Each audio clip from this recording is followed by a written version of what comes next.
오늘 역대하 33장 말씀을 통해서 말씀을 깨닫는 지혜와 응답받는 기도의 은총이 우리에게 넘치게 될 줄로 믿습니다. 왕들의 역사를 보면 계속해서 부침을 반복합니다. 선왕이 있는가 하면 악한 왕이 있고 또 악한 왕이 있는가 하면 선한 왕이 있습니다. 히스기야라고 하는 정말 하나님을 여러모로 사랑하려고 노력했고 종교를 개혁했고 스스로 새로워지려고 했던 왕이 죽자 므낫세가 왕위에 오르는데 므낫세는 이름이 이중적인 이름을 가지고 있어요. 므낫세라는 이름은 잊어버린다는 이름이거든요. 잊어버린다. 근데 잊어버린다는 이름을 처음 지은 사람은 바로 요셉이었습니다. 요셉이 형들에게 죽을 위기를 넘기고 그리워하는 그 아버지, 늘 평생 그리워했던 어머니를 이제 다 잃고 애굽에서 버려진 채 살아가다가 하나님의 은혜로 총리 대신이 되고 오히려 하나님이 그의 모든 악을 선으로 바꾸사 그에게 찾아왔던 모든 고난을 기쁨으로 바꾸시고 하나님이 그의 인생을 통치하시는 것, 하나님이 그의 인생에 역전의 기회를 허락하시는 것을 보고서 므낫세라고 하는 이름을 자기 아들에게 지어줘요. 첫 아들에게 므낫세라고 짓는데 그 므낫세라는 이름이 이제 잊어버린다. 근데 뭘 잊어버릴까요? 뭘 잊어버린다는 얘기입니까? 먼저의 뜻은 그거죠. 내가 그동안 겪었던 모든 아픔을 잊겠다. 그동안 모든 내가 겪었던 나의 인생에 찾아왔던 고난과 아픔과 눈물을 잊어버리고 이제는 내게 행하시는 하나님만 기억하고 살겠다.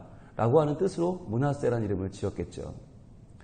그런데 이 므낫세는 자기의 동생 에브라임만 못하게 자라요. 분명히 므낫세가 첫째인데 둘째 에브라임보다 항상 못해요. 그리고 지파의 평가로 봐도 어마어마한 차이가 나요. 동생 에브라임이라는 이름은 뭔가 창성하다는 뜻이거든요. 창성하다. 첫째는 잊어버린다라고 짓고 둘째는 창성하다라고 지었어요. 그게 요셉의 마음을 읽을 수가 있는 거죠. 아, 나의 일단 지난 고난은 잊어버리고 이제 하나님이 나의 삶을 창성하게 이끌 것이다. 라고 하는 굉장히 요셉으로서는 앞으로의 삶을 기대하는 이름이었겠죠. 지나간 날들을 이제 다 잊어버리고 나는 창성하게 갈 거야. 라고 하는 이름을 지었겠죠. 그런데 그 므낫세라는 이름이 이제 세월이 지나서 히스기야의 아들 므낫세에게도 같은 이름을 지어주는데 그 므낫세는 전혀 다른 삶을 살아버려요. 그 므낫세는 이스라엘 남유다 왕 가운데 가장 악한 왕. 악해도 이렇게 악할 수 없는 왕이 되어버립니다. 그럼 므낫세 뭘 잊어버린 것입니까? 도리어 하나님의 은혜를 잊어버린 것이에요. 요셉은 므낫세라는 이름을 그동안 나의 고난과 아픔과 눈물을 잊어버리고 하나님의 은혜만 기억하겠다라고 이름을 지었지만 실제로 그 이름을 누가 쓰느냐에 따라서 그 이름을 므낫세가 쓸 때는 하나님의 은혜, 아버지 히스기야를 통해 주셨던 하나님의 모든 사랑과 하나님의 도우심을 깡그리 잊어버리고 완전히 새로운 악을 행하는 괴물이 탄생해버렸다는 거죠. 여러분, 역대하 33장이 말하는 므낫세는 우리가 열왕기에서 배웠던 열왕기하 21장에서 충분히 배웠던 므낫세와 같은 사람입니까? 다른 사람입니까? 여러분, 므낫세가 얼마나 악한가? 므낫세가 얼마나 정말 최악의 사람이었는가? 게다가 55년 가장 오랜 통치를 하거든요. 가장 오랜 통치를 하는데 가장 악해요. 그러니까 이걸 보면 아니 하나님 왜 이렇게 일을 하시나. 다른 더 선한 왕들도 많은데 선한 왕들은 더 빨리 통치를 끝나고 데려가시면서 왜 므낫세는 이렇게 악한 왕인데 제일 악한 왕이 55년간 제일 오래 통치하는 걸 왜 하나님 보고 계시는가 우리는 이해가 안 될 때가 있거든요. 근데 얼마나 악한지 하나하나 세세하게 따져서 우리가 정말 이렇게 악하게 살지 말자라고 하는 건 이미 열왕기에서 봤어요. 그러면 역대기에서 말하는 므낫세는 무슨 의미인가? 이게 더 중요하겠죠. 우리가 아는 것처럼 역대기는 포로로 잡혀갔다가 돌아온 유대인들을 위한 책입니다. 이미 한번 포로로 잡혀갔다 돌아왔어요. 그러니까 이 사람들에게는 왜 잡혀갔는가는 중요하지 않아요. 이제 어떻게 살 것인가가 더 중요하죠. 잡혀갔다 온 다음의 삶, 즉 한 번 고난을 겪은 다음의 삶, 한 번 문제를 만난 다음의 삶이 더 중요하다. 이게 역대기의 관점이고 역대기의 관심이에요. 그러니까 역대기가 관심을 갖는 것은 므낫세가 얼마나 악하냐가 아니에요. 그건 열왕기의 관심이고 역대기의 관심은 그럼 그렇게 악한 사람, 그렇게 악했던 사람의 최후는 뭐냐? 그 사람이 그럼 어떻게 마무리를 했느냐 인생을 그게 더 중요해져. 그게 역대기의 관심이죠. 자, 이렇게 얼마나 악했는지를 구절이 농축해서 보여주고 있는데 이렇게 말합니다. 유다와 예루살렘 주민이 므낫세의 꾀임을 받고 악을 행한 것이 여호와께서 이스라엘 자손 앞에서 멸하신 모든 나라보다 더욱 심하였더라. 자, 이렇게 마무리 정점을 찍어요.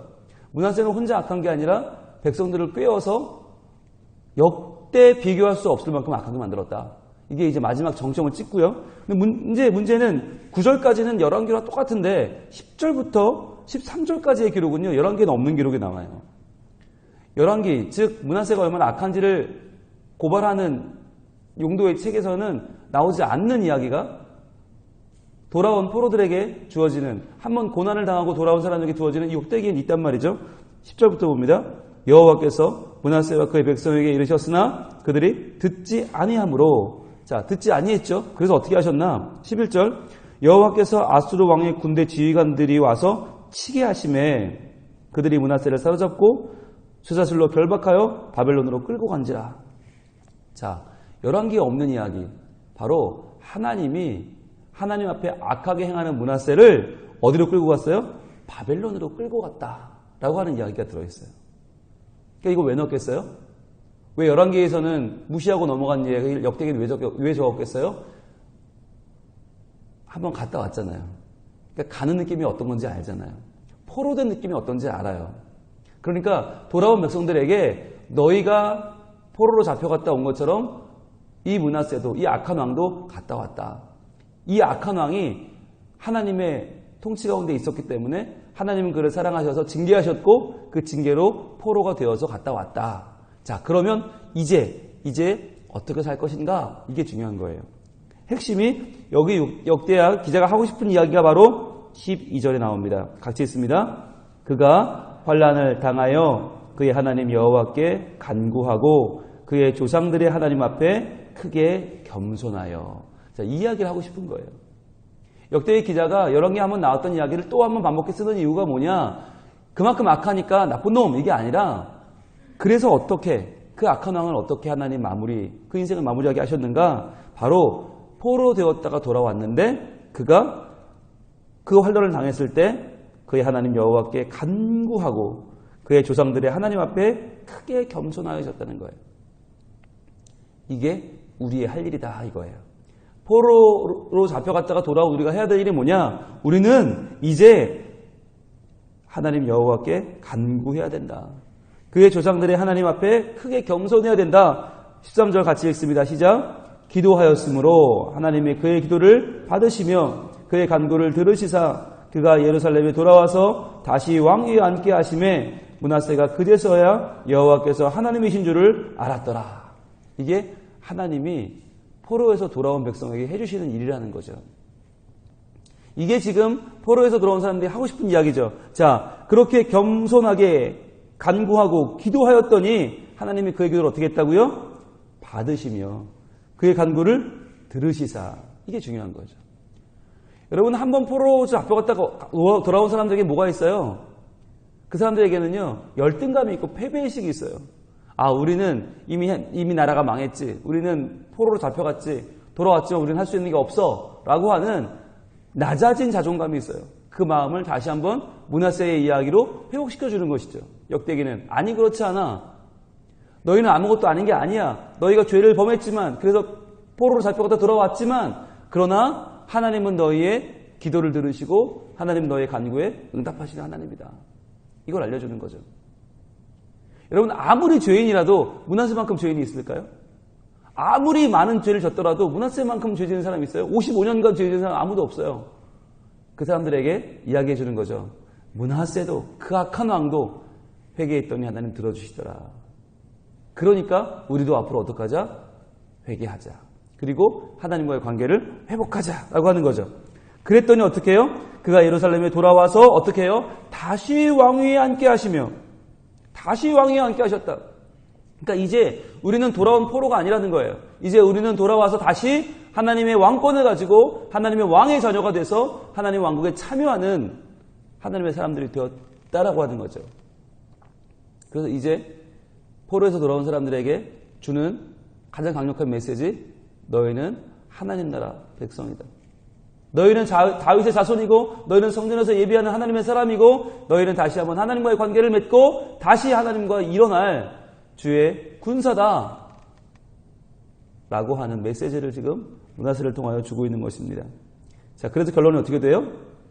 다시 왕위에 앉게 하심에 므낫세가 그제서야 여호와께서 하나님이신 줄을 알았더라. 이제 우리를 다시 한번 돌아오게 하시고 다시 왕위에 앉게 하시고 다시 우리를 회복시키시는 하나님을 알자. 이게 역대기 기자의 가장 하고 싶은 메시지인 거예요. 그래서 역대하 33장은 말씀을 읽는 우리에게는 너무나 아픈 말씀이에요. 너무 죄가 많이 나오고 너무 악하고 너무 이렇게 악할 수 있을까? 정말 악의 모든 백과사전 같은 그런 장이 33장이에요. 그런데 왜 이렇게 기록을 했는가? 우리가 아무리 이렇게 큰 죄인이라 할지라도 우리가 아무리 이렇게 죄의 모든 것을 망라한 이런 므낫세만큼 악할지라도 하나님은 돌아온 우리가 겸손하게 기도할 때 들어주신다. 그리고 우리를 받아주시고 다시 왕위에 앉게 하시고 우리가 하나님이신 줄 깨닫게 하신다는 것이 하나님의 방법이고 하나님의 계획인 것이죠. 그래서 12절과 13절은 우리가 노란색으로 다 쳐놓을 필요가 있을 것 같아요. 그래서 역대기의 가장 중요한 메시지는 무엇입니까? 라고 물으면 33장 12절과 13절을 보여주면 될 것 같아요. 여러분, 역대기는 왕들의 치세를 기록한 책이 아니라고 했죠. 왕들이 뭘 어떻게 했는지 하나하나 그것을 기록해서 외우는 책이 아니에요. 무엇이 중요한가? 과연 포로로 잡혀갔다 돌아온 사람들의 존재감은 무엇이며 하나님은 그들을 어떻게 보며 하나님은 그들에게 어떻게 행하시는가를 확인시켜주는 이야기예요. 우리도 보면 예수를 잘 믿는 사람들이 보면 겸손하잖아요. 네. 근데 겸손이라는 말을 풀면 이게 자기 부인이라고 우리는 흔히들 쓰잖아요. 자기 부인. 나를 부인하고 하나님만 드러낸다. 그런데 이게 자기 부인이어야 하는데 많은 경우에 자기 비하로 가는 경우가 있어요. 난 아무것도 아니다. 난 진짜 아무것도 아니다. 나는 죄인이고 나는 여전히 하나님 앞에 악하고 나는 아무것도 아니다. 여러분, 이 말이 굉장히 신앙적인 말처럼 들리지만 이건 틀린 말이에요. 이건 자기 비하예요. 자기 부인과 자기 비하는 어떻게 다릅니까? 지금 제가 말씀드린 건 다 자기 비하예요. 이건 신앙적인 말이 아니에요. 그럼 자기 부인은 뭐냐? 나는 죄인이고 나는 아무것도 아니고 나는 정말 하나님 앞에 멸망받아 마땅한 존재였으나 그러나 하나님이 나를 만나주셨고 그 하나님이 나를 사랑하셨고 예수님이 나를 위해 십자가에 죽으시고 부활하셔서 나는 이제 하나님 백성이 되었습니다. 이게 자기 부인이에요. 그러니까 내 힘으로 할 수 없다. 맞죠. 나는 아무것도 아니다. 맞죠. 거기서 끝나면 안 되는 거예요. 그건 자기 비하예요. 그건 아직도 회복되지 않은 아직 상처받은 자아를 드러내는 거에 불과해요. 그런데 자기 부인이란 그러한 가치 없는 나를 사랑하신 하나님을 드러내는 것이 자기 부인이에요. 자기를 부인하고 끝나면 안 되고 누가 드러나야 돼요? 예수 그리스도가 드러나야 되는 거예요. 그게 자기 부인이에요. 그래서 우리는 하나님을 믿는 건 좋은데 하나님 믿는다고 해서 맨날 울고 다니고 맨날 어둡게 다니고 슬프게 다니고 그게 맞는 게 아니에요. 나는 므낫세처럼 죄인이고 나는 므낫세처럼 정말 악 중에 악이고 최악이고 나는 벌어지고 더럽고 그걸 누가 몰라요? 다 아는 얘기를 왜 하고 있어요? 그건 중요한 게 아니에요. 그래서 어떻게 됐는데가 중요한 거예요. 그러한 나를 하나님 어떻게 하셨는데가 중요한 거예요. 그러한 나를 하나님 사랑하시고 만나주시고 날 변화시키고 새로운 하나님 자녀가 되게 하셨다. 그래서 여호와가 하나님이신 줄 알게 하셨다. 그게 자기 부인인 거예요. 그게 복음을 전하는 거예요. 그래서 우리는 하나님을 믿되 하나님을 자랑하는 데까지 가야 돼요. 가다 멈추면 안 돼요. 그러면 복음이 굉장히 초라해져요. 그건 복음이 아니에요. 오늘 이 역대하 33장이 굳이 므낫세에 대해서 이렇게 많이 기록하고 있는 이유가 뭐냐? 왜 우리가 13절까지 오늘 읽었냐? 거기까지 가야 돼요. 만약에 1절부터 9절을 해서 멈췄으면 온통 부동산 치자고 끝나요. 온통 이렇게 살지 말자로 끝나요. 그리고 므낫세만 우리가 욕하게 되는 게 아니죠. 므낫세 왜 이렇게 됐냐? 그럼 아버지까지 욕해야죠. 히스기야 잡아서 다 풍지박산 내야 돼요. 다 아시는 것처럼 히스기야가 말년에 하나님께 기도해서 죽을 병에 걸렸다가 15년을 더 허락받습니다. 15년을 더 하나님이 허락해 주십니다. 그래서 생명이 연장됐죠. 그런데 므낫세가 12살의 왕이 됩니다. 그러면 므낫세는 히스기야가 연장받은 15년의 기간 동안 태어난 왕이 되는 거잖아요. 그런데 므낫세는 완전히 이런 악한 왕이 없어. 그럼 어떻게 기른 거예요? 히스기야가 추가로 보너스로 받은 15년 동안을 잘못 산 거죠. 게다가 히스기야는 추가로 받은 그 3년째 되는 해 42살의 아이를 낳았죠. 그 아이가 므낫세죠. 그러니까 40대에 낳은 아이를 늦둥이를 어야어야해서 잘못 키운 왕이 돼버려요. 히스기야는. 그런데 성경은 그걸 말하려는 게 아니에요. 히스기야가 잘못했느냐, 므낫세 잘못이냐, 뭐 그럼 히스기야보다 더 위에 아하스가 악하랬으니까 아하스 잘못이냐, 그걸 따지는 게 아니라 역대기의 초점은 뭐냐? 그렇게 인간이 다 죄인이고 모자라고 연약하고 거기가 중요한 게 아니라 하나님이 하시는 일은 뭐냐는 거예요. 하나님은 그렇게 악하고 그렇게 부족하고 그렇게 연약한 인간을 받아주시는 분이고 그에게 끝까지 사랑하여 그를 징계하는 분이고 징계받고 돌아오는 자를 하나님은 다시 한번 높여주시는 분이다. 다시 받아주시는 분이다. 이걸 강조하는 책이 역대하 33장인 거예요. 그럼 그걸 어떻게 할 수 있는가? 그 증거가 무엇인가? 여러분 뒤로 갑니다. 오늘 33장 21절부터 보면 그 아들, 므낫세의 아들 아몬의 이야기가 나와요. 아몬의 이야기 21절 봅니다. 아몬이 왕위에 오를 때의 나이가 22세라 예루살렘에서 2년 동안 다스리며 그의 아버지 므낫세의 행함같이 여호와 보시기에 악을 행하여 아몬이 그의 아버지 므낫세가 만든 아로색인 모든 우상에게 제사하여 섬겼으며 그 아몬이 그의 아버지 므낫세가 스스로 겸손함같이 여호와 앞에 스스로 겸손하지 아니하고 더욱 범죄하더니 그의 신하가 반역하여 왕을 궁중에서 죽임에 백성들이 아몬 왕을 반역한 사람들을 다 죽이고 그의 아들 요시야를 대신하여 왕으로 삼으니라.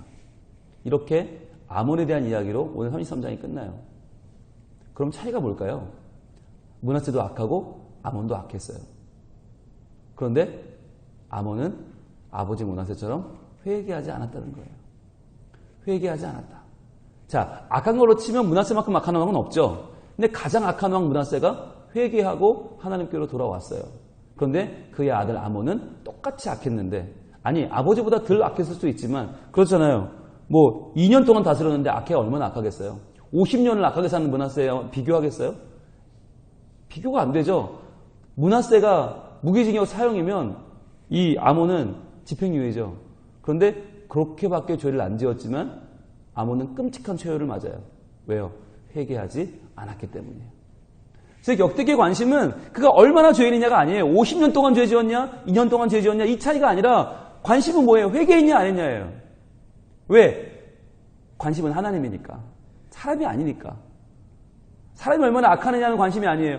회개하고 돌아오는 인간을 받아주시는 그 하나님, 우리를 기다리는 하나님, 우리를 변화시키시는 하나님, 우리를 끝내 새로워진 우리의 인생을 하나님의 방법으로 더 아름답게 열어가기를 원하시는 그 하나님이 주인공이기 때문에 오늘 역대하는 므낫세와 아몬을 전혀 다른 시각으로 기록하고 있는 것입니다. 열왕기적 시각으로 보면 므낫세가 훨씬 나쁘죠. 그런데 역대기 시각으로 보면 아몬이 더 나쁜 거예요. 아몬이 더 불행한 거예요. 성경은 우리에게 묻습니다. 네가 얼마나 죄인이냐고 묻지 않습니다. 네가 무슨 짓을 했냐고 묻지 않습니다. 성경은 두 팔 벌려 너희를 맞아주시는 하나님께 나아오겠냐고 묻습니다. 너희가 하나님께 나아오면 하나님은 너희를 받아주시고 새롭게 하시고 하나님의 백성이 되게 하신다고 말씀하십니다. 오늘 이 아침에 여러분 자기를 돌아볼 때 한숨부터 나오죠. 왜 이렇게밖에 못 살아? 그러나 여러분 거기서 끝나면 자기 비하가 됩니다.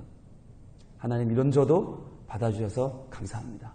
이러한 저도 하나님 용서해 주시고 새 힘을 주시고 이 새벽에 불러주시고 말씀을 듣게 하시고 말씀을 듣고 기도하게 하시니 감사합니다. 하나님, 그 하나님 의지하여 하나님의 백성으로 다시 한번 믿음의 출발을 하기 원합니다.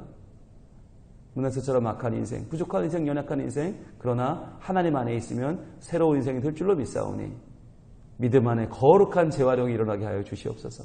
주님, 저를 사용하여 주시고 저를 통하여 우리의 영혼과 가정과 교회가 살고 나라와 민족이 살고 이 모든 땅이, 모든 열방이 주님께 돌아오는데 쓰임받는 주의 백성 되게 하여 주시옵소서.